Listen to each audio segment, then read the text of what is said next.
Good morning, DXN. Welcome to DXN, the world's largest Ganoderma producer. Started its journey in Jitra, a small town in Kedah, Malaysia in 1993. Ito pong Gegen, mainly ang kanyang component is Puraria lobate. It is listed as one of the 50. Okay, next slide. Yan yung Gegen Capsules Plus natin. It is listed as one of the 50 fundamental herbs and the earliest medicinal plant used in traditional Chinese medicine. Ibig sabihin po, ito ay isa sa mga unang-una kasama ng ating mga Ganoderma. It's been around for a long time. Next slide. Not only is listed as one of the 50 fundamental herbs, ito po ay isa sa mga nauna at it's been around for almost 2,000 years, 1,800 years ago. Ito daw ay makikita sa classic medical books describe yung mga ng Jejentang. Ito ay ginagamit nila noon for stiff neck. Next slide yun. And of course, next slide po. Of course, ito po ay ginagamit, isa sa mga traditional uses nito is yung nakakatulong siya mag-release ng heat. And it has this sweet and cool properties. Well, actually, if we will dig deeper, mamaya in our discussion, makita po natin hindi lang ito ang function o naitutulong nitong ating herb na to. Next slide. So, yung scientific name niya is Puraria lobata, or they call it kudzu in Japanese, or kadzu. It is a parang climbing semi-woody perennial vine. Ito ay makikita natin as a native plant in Eastern Asia, China, such as China, Korea, and Japan. Now, kung titingnan po natin, okay, next slide. Yung ating Jejen Plus contains Puraria lobata, at meron pa siya mga kaiba kasamang ibang mga herbal components, yung Paeonia lactiflora, Spatholobus suberectus, and Cinnamomum cassia. Kaburol, ano? But anyway, mag-focus po muna tayo dun sa Puraria lobata, no?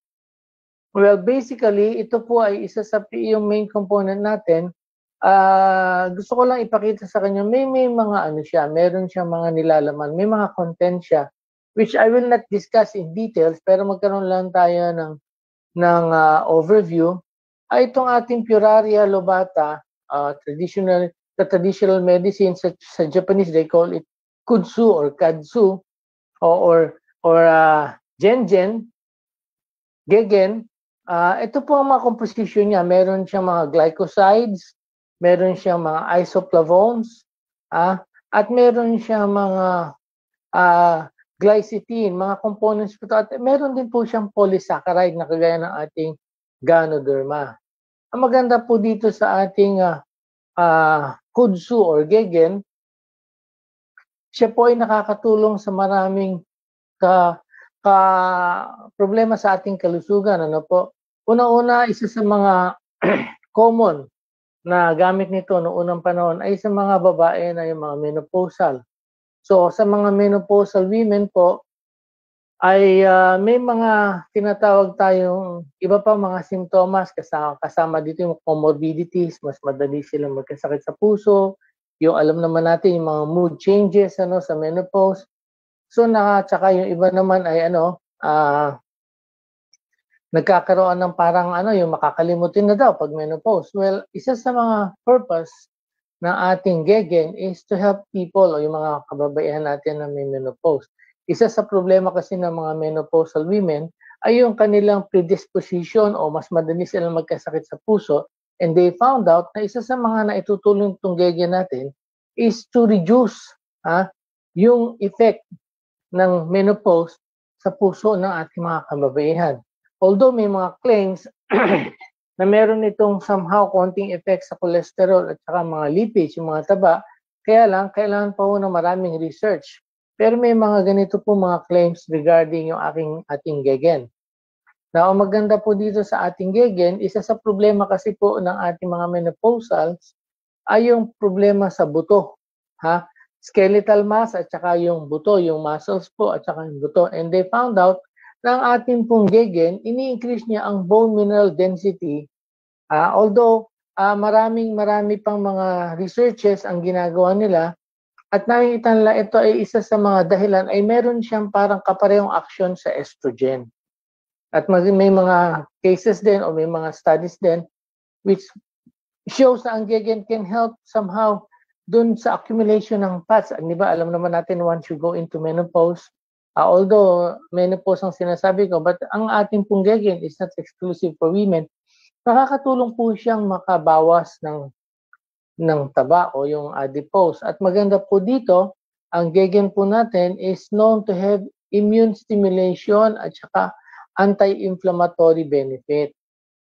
Isa nga lang po sa highlight niya, isa sa mga laging nakikita natin, is yung nakakatulong siya sa mga menopausal women. Pero maganda po dito, maski po sa ating bituka, sa ating atay, may benepisyo po tayo. Nakakapagtulong siya na, lalo na pagdating sa alcohol absorption, natutulong niyang mabawasan na absorption ng alcohol, at maski po yung protection ng ating atay against alcohol intake. So isa sa mga traditional uses ng gegen before is yung para ibawasan yung alcohol intake o yung alcohol, yung frequency, yung dalas ng pag-inom. At ngayon po, may mga claim sila na pwede rin gamitin ng gegen to alleviate, bawasan yung mga hangover symptoms dahil sa excessive alcohol intake. So kung titingnan po natin, maraming benefits ang laman ng gegen natin, which is mainly galing sa Pleuraria lobata. Pero kung titingnan po natin yung iba pang kasamang herbs, kagaya ng ating Peonial lactiflora. So ito po ay isa din sa mga benepisyo na pwede nating idagdag, na ito po ay nakakatulong din in terms of inflammation, o nakakabawas po siya ng pamamaga. Nakakatulong din po siyang makabawas sa mga pananakit ng ating katawan. At nakakatulong din po siyang makabuka ng ating ugat. So in effect, meron silang tinatawag na synergistic, tulong-tulong sila na benepisyo kasama ng ating Peoraria lobata. So ito yung Peonia lactiflora natin. At kasama ng Gegen Plus natin, yung Peonia lactiflora, ay yung ating Spatholobus suberectus. Ito po, nakita nila, marami siyang naitutulong. Meron siyang anti-inflammatory pa rin. So kung makikita nyo, common to almost all of these herbs ay yung anti-inflammatory benefit. May antioxidant capacity rin siya. Kagaya din po ng ating lobata, meron yung ating gegen, meron siyang anti-inflammatory at meron din siyang antioxidant activity. So, kung titingnan po natin, tulong-tulong itong mga herbs na to para protektahan, palakasin yung ating immune system, alisin yung mga inflammatory reactions na pinanggagalingan ng mga problema natin sa kalusugan, kagaya ng mga problema sa puso, problema sa muscles, problema sa ating mga kasukasuan. At maganda po dito, lalo na itong Spatholobus natin, suberectus, ay meron po siyang effect sa ating platelets. So nakakatulong po siya na medyo makapagpalabnaw na ating dugo, which is a very good protection nowadays. Lalong-lalo na po yung mga kinatatakutan natin na effect ng ating pandemic, yung COVID natin, siya ay merong anti-platelet. Alam niyo po, yung anti-platelet is somehow protects us from blood clots sa ating mga ugat. Isa ito sa mga claim na side effects ng COVID, yung post-COVID na tinatawag nilang yung cytokine storm, yung inflammatory storm. At meron din itong mga bearing, lalo na dun sa mga kinakatakutan ng iba sa vaccination. Baka daw may mga blood clot, although maliit lang na may percentage niyan.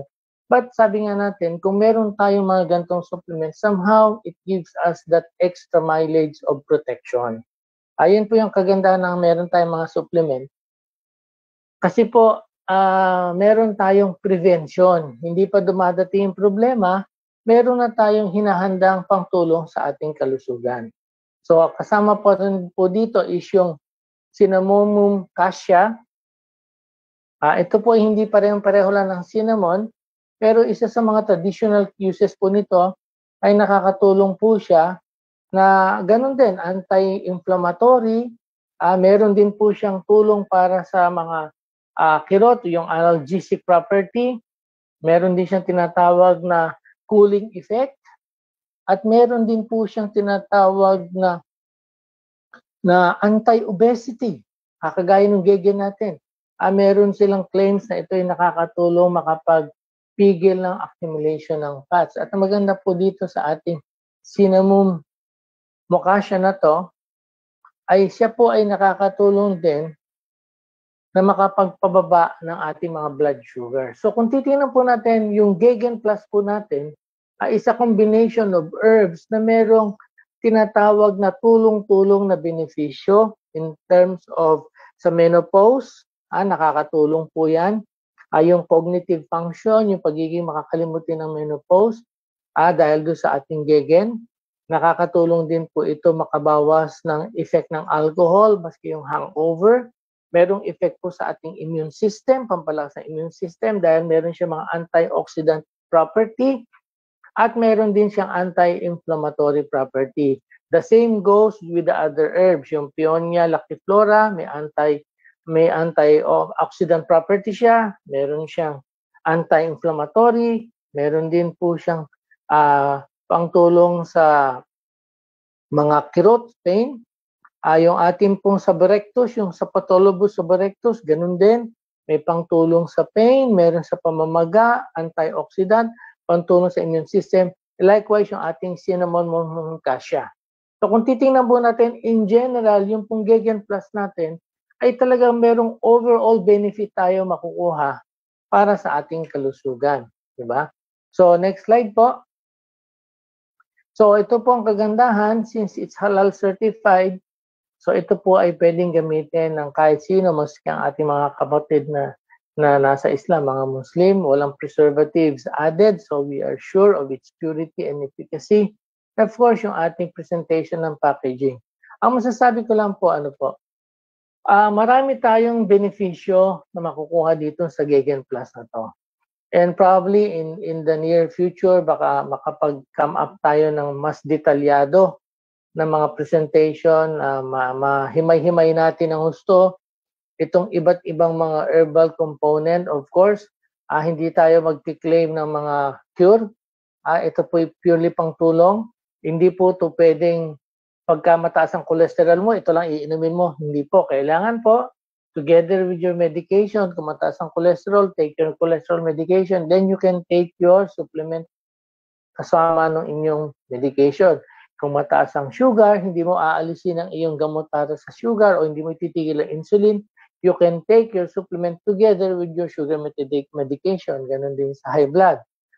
Ganon din po sa mga menopause, yung may mga hormonal replacement therapy.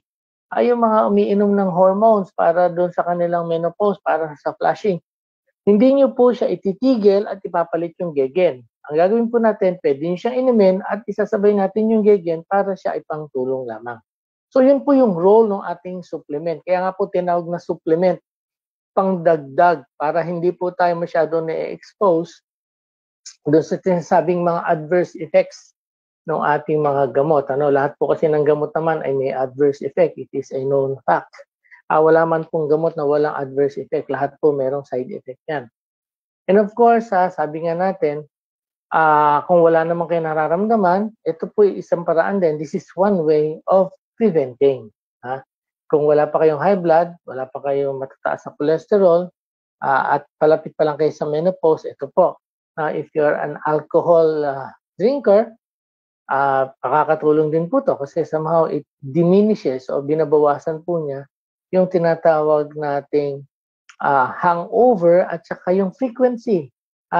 Surprisingly, pagka daw po kayo naka-Gegen Plus o yung Gegen natin na supplement, hindi kayo madalas maiingganya uminom. Well, hindi ko pa ho alam yung mechanism, hindi pa ho identified clearly yung mechanism. But ito po isa sa mga observation nila. So which is beneficial, di ba? Kasi alam naman natin yung damages na nagagawa ng alcohol sa ating katawan. So, ang suggested, next slide po, we suggest that you take at least 3 capsules once daily before meals. Kung kayo po ay medyo apprehensive sa before meals, I would suggest, kasi hindi nala ko inom yan kasi before meals, hindi kayo nasikmura kayong before meals. Kung kayo po ay may apprehension sa mga before meals na mga instruction, take it 2 hours after meal. Pagkainom nyo, mag-antay kayo na 1 oras bago kayo kakain uli. Usually, ganun po yun. Para hindi kayo masyadong natatie up doon sa mga before meals dahil sa absorption. Okay? Okay. So, next slide. Ito po yung detalye natin in terms of distributor's price, yung mga points natin, yung ating retail or suggested retail price. Okay, so basically, we have a very short presentation. This is about Gegen Plus.